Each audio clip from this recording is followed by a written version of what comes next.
right, Clayton, thanks so much. When it comes to protecting your skin from the sun's harmful rays, you can't always trust what you read there on the bottle. Nearly 1/3 of sunscreens tested by Consumer Reports fell short of the promised SPF number. So what do we need to know to keep our skin safe? Dermatologist Dr. Doris Day is here. She's also a medical ambassador for Christie Brinkley Skincare. Good morning. Thanks for being with us. Thanks for having me. So if we're putting on 50 sunscreen, are we necessarily getting a 50 SPF? I can pretty much guarantee that you're not.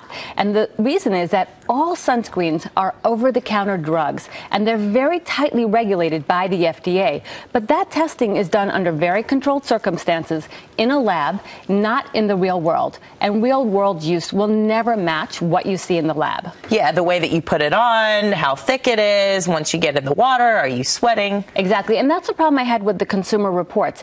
I love Consumer Reports. If I'm getting a new car, that's where I go to look. But when it comes to sunscreens, it's a little bit tricky because the testing that they do isn't the same as the FDA testing, and you're going to get different results every time. Right. So you have to assume if you're using an SPF 50, you're lucky if you're getting an SPF 20. So you want to reapply pretty often, stay in the shade, put on a hat, sunglasses, things like that. But you know, a lot of us, we want to get in the sun. So what can we use instead? So I brought you several choices. So we start with the Christie Brinkley Recapture Day.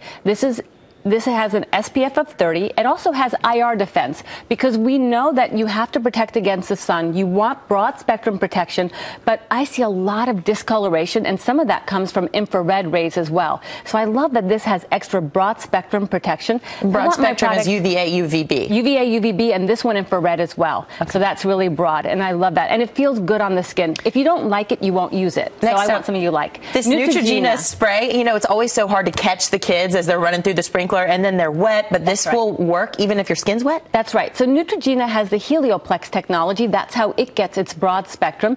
And you could spray it on wet, so kids can spray it on while they're running. You don't want to inhale it. That's a problem. Yeah. So I don't like this for the face, but it's great for the kids when they're running around on the beach. That's amazing, and it actually works. Yes, it works. Wow. Okay, next up, Aveeno. Aveeno. This is Protect and Hydrate. This is an SPF 50, and it's also hydrating. This uses oatmeal technology, so it's very soothing to the skin. And a lot of these are paraben-free. The Christie Brinkley is paraben-free. I think the Aveeno one is as well. So that's a lot of what people are looking for.